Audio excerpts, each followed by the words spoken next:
राधे राधे दोस्तों। प्राचीन काल में आम लोग और यहाँ तक कि ऋषि मुनि भी 200 या 300 साल तक जीवित रहते थे। कई तो 500 साल तक भी जिए हैं। जापान में आज भी आपको कुछ ऐसे लोग मिल जाएंगे जिनकी उम्र 200 साल के आसपास है, लेकिन आज के समय में ऐसा नहीं है। आज के मनुष्य 50 से 60 साल की उम्र में ही अपने जीवन को समाप्त कर लेते हैं। आज इस धरती पर इंसान कम उम्र में ही बुढ़ापे का शिकार हो जाता है। निश्चित रूप से कुछ तो है जो हम गलत कर रहे हैं। प्राचीन वैदिक यौगिक ज्ञान का मात्र एक ही सिद्धांत है, मानव जीवन का निर्माण। और यह ज्ञान शरीर को रोगों से मुक्त करने की प्रक्रिया नहीं है, बल्कि यह शारीरिक और मानसिक तत्वों के बीच पारस्परिक संतुलन स्थापित करने का एक बहुत ही महत्वपूर्ण तरीका है। और इसका आधार है प्राणवायु, मतलब सांसें। सांस जिससे संसार के सभी प्राणी जीवित हैं।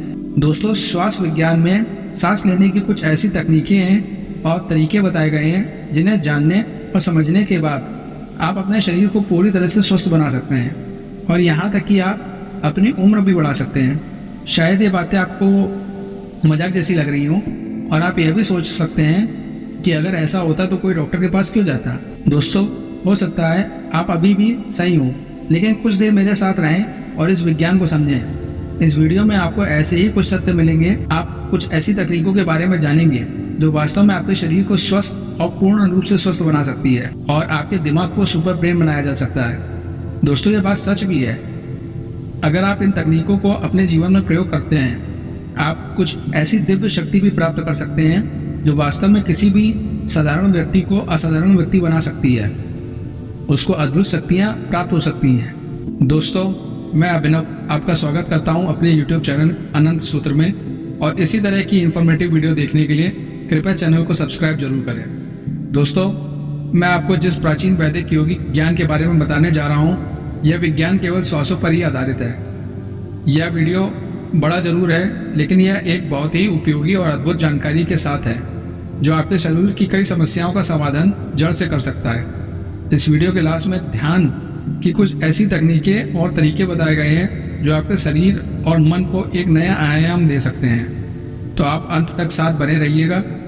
तो बात शुरू होती है आज से हजारों साल पहले, जब भारत के ऋषि मुनियों ने सांस लेने पर शोध करना शुरू किया था। यानी सांस लेने की क्रिया को समझना और सांस लेने के विज्ञान पर काम करना शुरू किया था। तभी ऋषि मुनियों को यह पता चल गया था कि यदि श्वासों को संतुलित करें तो कोई भी व्यक्ति दीर्घायु हो सकता है और मनुष्य को कई प्रकार की दिव्य चमत्कारी शक्तियां प्राप्त हो सकती हैं।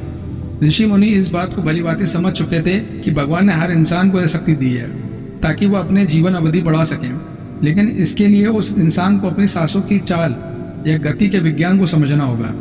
तभी कोई भी व्यक्ति इस धरती पर अपने समय को बढ़ा सकता है। दोस्तों, सबसे पहले आपको सांस लेने की प्रक्रिया को समझना होगा। जब आप सांस लेते हैं तो उसे श्वास कहते हैं, और जब आप सांस या प्राणवायु को बाहर निकालते हैं तब वह प्रश्वास कहलाता है। जरूरी यह है कि अब आपको सांस लेने की गति पर ध्यान देना होगा, जैसे कि आप 1 मिनट में कितनी बार सांस लेते हैं। इसे समझने के लिए आप एक छोटे बच्चे को देखना होगा। अगर आप बच्चे को सोते हुए ध्यान से देखेंगे तो आप साफ देख पाएंगे कि एक छोटा बच्चा किस गति से और किस तरह से सांस ले रहा है, क्योंकि जैसे ही बच्चा सांस लेना शुरू करेगा तो बच्चे का पेट गुब्बारे की तरह फूल जाएगा और फिर खुद ब खुद नीचे आ जाएगा, जैसे आपने एक गुब्बारे में हवा भरी है और फिर उसमें से हवा निकाल दी हो। कोई भी छोटा बच्चा अपने पेट से, मतलब नाभि से सांस लेता है, और यह सांस लेने की प्राकृतिक गति है जो भगवान ने हमें दी है। सांस लेने की गति के कारण ही बच्चों का मन इतना क्रिएटिव होता है। होता यह है कि उनकी चीज़ों को समझने की शक्ति आपसे और हमसे कई ज़्यादा होती है, लेकिन जैसे जैसे आप बड़े होते हैं आपकी दिन की दिनचर्या बदलने लगती है और आपके सांस लेने का पैटर्न बदल जाता है, जिसका सीधा असर आपकी सांस लेने की गति पर पड़ता है और सांस लेने के तरीके पर पड़ता है। आप इस सांस लेने के रहस्य को ऐसे समझ सकते हैं जैसे कि एक कुत्ता 1 मिनट में 30 से 35 बार सांस लेता है तो उसकी उम्र सिर्फ 11 से 12 साल होती है, और अगर आप कछुए की बात करें तो वह 1 मिनट में केवल 4 से 6 बार ही सांस लेता है और उनकी आयु 600 वर्ष तक है। ये वास्तव में ध्यान देने योग्य तथ्य है। एक सामान्य इंसान 1 मिनट में 15 से 16 बार सांस लेता है, और किसी भी शारीरिक गतिविधि के दौरान तो सांसों की संख्या और अधिक हो सकती है, जिसका सीधा असर व्यक्ति की उम्र पर पड़ता है। इन सभी बातों से यह तो स्पष्ट है कि उम्र का आधार हृदय की गणना नहीं बल्कि सांसों की गति है। और इस बात को हमारे प्राचीन ऋषि मुनियों ने आज से कई हजार वर्ष पहले ही समझ लिया था और श्वास के विज्ञान पर काम करना शुरू कर दिया था। भारत के यौगिक गुरु ने कुछ ही समय में सांस लेने की कुछ ऐसी यौगिक तकनीक को विकसित कर लिया जिससे किसी भी इंसान को उम्र बढ़ाई जा सकती है और शरीर को बीमारियों से मुक्त कर स्वस्थ रखा जा सकता है। भारत के प्राचीन गुरु ने जब प्राण वायु के रहस्यमय संबंधों पर शोध किया तो उन्हें पता चला कि सांस का संबंध केवल गले, फेफड़े, हृदय और पेट से ही नहीं बल्कि शरीर की हर छोटी कोशिका और सभी अंगों से भी है। जब प्राण वायु यानी ऑक्सीजन सांस के जरिए शरीर में प्रवेश करती है तो इसका असर हर एक सेल्स और कोशिका पर पड़ता है। एक सामान्य व्यक्ति एक मिनट में 14 से 15 बार तक सांस ले सकता है, लेकिन जिस तरह से आज आप और हम सांस ले रहे हैं वह सांस लेने का सही तरीका नहीं है, जबकि आज दुनिया में लगभग 99% लोग सांस लेने में इसी ही पैटर्न का ही उपयोग करते हैं और इसके कारण ही वे समय से पहले बूढ़े होने लगते हैं और बीमारियों से घिर जाते हैं। आपने कुछ हिमालय के संतों और गुरुओं के बारे में जरूर सुना होगा जो हिमालय पर जाकर तपस्या करते हैं। वह आम लोगों से कई उम्र तक जीवित रहते हैं और वह भी बिना किसी मेडिकल हेल्पलाइन के। अगर आप आज के समय में कोई ऐसा कर सकता है तो ये वाकई बहुत अजीब बात है। दोस्तों, इसके लिए आपको मात्र 2 काम करने होंगे। सबसे पहले सांस लेने की संख्या को कम करना है। इसका मतलब है कि जैसे अभी आप एक मिनट में 14 से 15 बार सांस ले रहे हैं, आपको उस संख्या को 10 से 11 पर लाना है। यानी अब आपको एक मिनट में 10 से 11 बार ही सांस लेनी है। और दूसरी बात, आपको अपनी सांस गहरी और लंबी करनी होगी। इसके लिए आपको ज़्यादा कुछ नहीं, बस एक आसन, छोटा सा या आसान सा व्यायाम ही करना है। लेकिन इस विधि को बताने से पहले मैं आपको सांसों को धीमा करने के कुछ और ऐसे दिव्य चमत्कारी प्रभाव बताने जा रहा हूँ जो वास्तव में आपको एक अद्भुत इंसान बना सकते हैं। तो ध्यान से सुनिए। जैसे ही आप धीरे धीरे सांस लेना शुरू करते हैं तो आपकी छठी इंद्रिय जागृत होती है और जिससे आप वाइब्रेशन यानी कंपन तक को महसूस करने में लगेंगे। आपने देखा होगा कि आज भी ऋषि मुनि और गुरु हिमालय के जंगलों में तपस्या करते हैं। उनका सामना अक्सर जंगली जानवरों से होता रहता है, लेकिन उन्हें कोई भी जानवर किसी तरह की क्षति नहीं पहुंचा पाता है क्योंकि वह ऋषि मुनि अपनी छठी इंद्रिय को जागृत कर लेते हैं जिसके जरिए वह किसी भी जानवर से बात कर सकते हैं। जब आप सांस पर नियंत्रण करना सीख जाते हैं तब आप इस ब्रह्मांड और इसके प्रति जागरूक हो जाते हैं और इसमें घटित होने वाली हर घटना को बहुत सूक्ष्म से समझ सकते हैं। और यही कारण है कि कुछ ही सिद्ध योगी इस रहस्य को समझकर ब्रह्मांड और आने वाले समय की भविष्यवाणी करने की कला में विजय प्राप्त कर पाते हैं। अब मैं आपको सांस लेने के कुछ ऐसे रहस्य और चमत्कारी तकनीक के बारे में विस्तार से बताने जा रहा हूँ जो शायद आपने पहले कभी नहीं सुना होगा। यदि आप एक सच्चे योगी साथी को ध्यान से देखेंगे तो आपको उसके स्वभाव में एक अद्भुत ठहराव और चेहरे पर एक अलग तरह की ही चमक दिखाई देगी। वह किसी भी परिस्थिति में खुद को स्थिर और शांत रख सकता है। वह अपनी सांसों पर नियंत्रण करके अपने मन को भी नियंत्रित कर लेते हैं जिसका असर उनके व्यक्तित्व पर साफ नजर आता है। आपने कुछ ऋषि मुनि और योगियों की कहानियों में सुना होगा कि वह 150, 200 या 300 साल तक इस दुनिया में जीवित रहते हैं। आखिर वो खुद को इतने लंबे समय तक जीवित कैसे रख पाते हैं?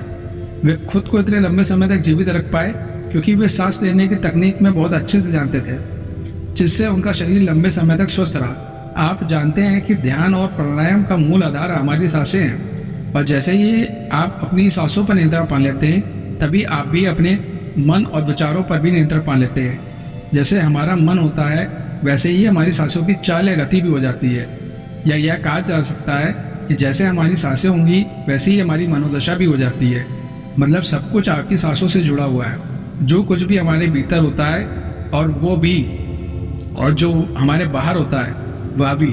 देखिए, प्राकृतिक ऊर्जा हमारे चारों ओर है, लेकिन महत्वपूर्ण यह है कि आप इसका उपयोग कैसे करते हैं। और ऋषि मुनि योगी इस विज्ञान को अच्छी तरह से जानते थे, इसलिए उन्होंने अपनी आवश्यकता के अनुसार इस प्राण ऊर्जा का उपयोग किया ताकि वह स्वस्थ रह सके और लंबे समय तक जीवित रह सके। जैसा कि मैंने आपको पहले भी बताया है कि एक इंसान एक मिनट में 14 से 15 बार सांस लेता है और अगर एक मिनट में ली गई सांसों की संख्या 11 से नीचे आ जाए तो आप अपने आसपास होने वाले हर कंपन को समझ सकते हैं। यानी जानवरों की आवाज़ आपके लिए बिल्कुल स्पष्ट हो जाएगी। इसी प्रकार यदि आप एक मिनट में ली जाने वाली सांसों को संख्या 9 से कम हो तो आपके लिए यह समझना आसान हो जाएगा कि पेड़ और वनस्पति कैसे काम करती है।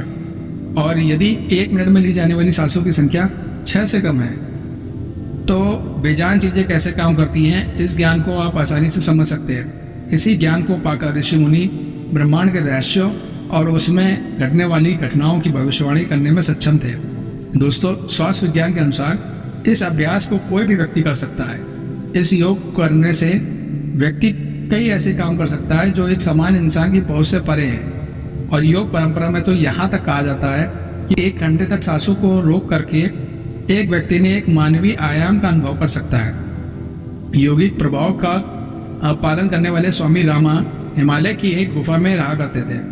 उन्होंने बचपन से ही सांस लेने का अभ्यास शुरू कर दिया था। 1970 में अमेरिका में एक शोध हुआ जिसमें स्वामी रामा ने अपनी सांसों पर नियंत्रण कर लिया था और अपनी सांसों और शरीर में प्रवाहित होने वाली प्राण शक्ति को रोक दिया था।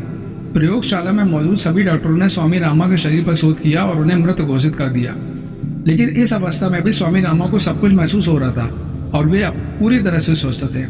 स्वामी रामा जी ने कहा था कि अगर आप अपनी सांस लेने को समझ लें तो आपके शरीर में होने वाली सभी बीमारियां जिनका इलाज आज मेडिकल साइंस के पास भी नहीं है, श्वासों के माध्यम से उन्हें भी ठीक किया जा सकता है। श्वास के ईश्वरीय रहस्य को समझने के बाद स्वामी रामा ने अपने कुछ सहयोगी के साथ मिलकर साइंस ऑफ ब्रेथ नाम पुस्तक भी लिखी है। जब सांसें विचलित होती हैं तो आपका मन अस्थिर हो जाता है, लेकिन जब सांस शांत होती है तो मन भी स्थिर हो जाता है और प्राणी दीर्घजीवी हो जाता है।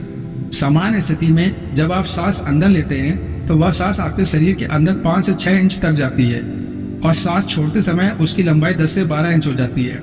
हमारे दैनिक जीवन में ऐसे बहुत से काम होते हैं जिन्हें करते समय जितनी लंबी सांस हमारे अंदर जाती है उससे कई ज़्यादा लंबी सांस बाहर निकल जाती है। भोजन करते समय बाहर निकलने वाली सांस की लंबाई 16 से 17 इंच होती है। चलते समय इनकी लंबाई 22 से 24 इंच और दौड़ते समय निकलने गई सांस की लंबाई 45 से 50 इंच तक पहुंच जाती है। सोते समय बाहर निकलने वाली सांस की लंबाई 60 से 70 इंच तक पहुंच जाती है। दोस्तों, सांस को इंसान की प्राण शक्ति भी कहा जाता है। जब जापान के एक 200 साल के व्यक्ति से उसकी लंबी उम्र का राज पूछा गया तो उसने 2 ही बातें बताई। पहली, आपकी सांस की लंबाई नाभि तक होनी चाहिए, यानी आपको सांस नाभि तक महसूस होनी चाहिए। और दूसरा, जितना संभव हो सके अपनी पीठ को सीधा रखें। साधारण से लगने वाली ये 2 बातें जो योग और प्राणायाम की दृष्टि से बहुत महत्वपूर्ण हैं। प्राचीन ग्रंथों के अनुसार यदि निकलने वाली प्राणवायु की लंबाई आधा इंच कम कर दी जाए तो व्यक्ति के भीतर से काम वासना खत्म होने लगती है। यदि 1 इंच कम होने पर आनंद की प्राप्ति होती है, लेखन शक्ति बंद हो जाती है। 2.5 इंच से कम होने पर व्यक्ति को दूर की दृष्टि प्राप्त होती है और यदि यह 6 से 7 इंच कम हो जाए तो व्यक्ति के अंदर अति तीव्र से चलने की शक्ति आ जाती है और वह कुछ ही क्षणों में एक स्थान से दूसरे स्थान तक पहुंच सकता है। और इसी प्रकार यदि यह 8 इंच से कम हो जाए, साधक को 8 सिद्धियां प्राप्त हो जाती हैं। रहस्य यह है कि शरीर के अंदर लेने वाली सांस की लंबाई कम और छोड़ने वाली सांस की लंबाई लंबी होती है। लेकिन अगर छोड़ने वाली सांस की लंबाई कम कर दी जाए तो जीवन प्राप्त किया जा सकता है। हम भक्त पवन पुत्र हनुमान जी ने भी 8 सिद्धियों को प्राप्त कर रखा है, इसीलिए उन्हें अष्ट सिद्धि नव निधि के दाता कहा जाता है। यह 8 सिद्धियां हर इंसान में होती है, बस इन्हें जागृत करना जरूरी है। यदि सांसों की लंबाई 10 से 11 इंच से कम हो तो व्यक्ति जब तक चाहे खुद को जीवित रख सकता है। इसका मतलब यह है कि व्यक्ति को इच्छा मृत्यु प्राप्त हो जाती है। इसलिए सबसे पहले सांसों पर नियंत्रण करना सीखें। भगवान शिव माता पार्वती से कहते हैं कि जो रात्रि में ईड़ा और दिन में पिंगला नाड़ी को रोकने में सफल हो जाता है वही वास्तव में सच्चा योगी है। आप अपने शरीर को स्वस्थ और दिमाग को बेहद तेज बनाने के लिए एक व्यायाम जरूर कर सकते हैं। यह विधि मेडिटेशन से कई अधिक है। इस विधि को करने से आपके चेहरे पर एक अलग ही तरह का निखार आ जाएगा। आपका दिमाग सुपर फास्ट ट्रेन की तरह काम करने लगेगा। आपके शरीर के हर अंग में एक अलग ही ताजगी और स्फूर्ति आ जाएगी। लेकिन इसके परिणाम देखने के लिए आपको धैर्य रखना होगा, क्योंकि इतने दिनों तक क्षतिग्रस्त रहने के बाद शरीर को ठीक होने में समय लग सकता है। तो अब इस विधि को ध्यान से सुने। सुबह के समय आपको किसी शांत जगह पर आंखें बंद करके बैठना है और अपनी सांसों के साथ ध्यान लगाना है। आपको अपनी सांस को सीने से नहीं बल्कि अपने पेट से यानी नाभि से लेना है। यानी आप जितनी गहरी सांस ले सकें उतना अच्छा है। इससे ऑक्सीजन आपके शरीर के हर हिस्से तक पहुंचती है, जिससे आपके शरीर में ऑक्सीजन का स्तर बढ़ जाता है, जिससे आपके शरीर के हर हिस्से को एक नया जीवन मिलता है। और जब आप सांस को बाहर छोड़ते हैं तो ऐसे नहीं जैसे आप अभी सांस छोड़ रहे हैं, आपको ध्यान लगाकर प्रयास करना होगा कि बस आधी सांस ही बाहर की ओर जाए। इस ध्यान को आप 11 सांसों के साथ शुरू कर सकते हैं, फिर धीरे धीरे आप इस अभ्यास को बढ़ा सकते हैं। और यदि आप इस ध्यान को ब्रह्म मुहूर्त में करते हैं तो आपका शरीर स्वस्थ होना तो तय है ही, इसके साथ साथ आपको दैवी शक्तियां भी प्राप्त होना शुरू हो जाएंगी। अब तक मेरा साथ देने के लिए तहे दिल से धन्यवाद। राधे राधे।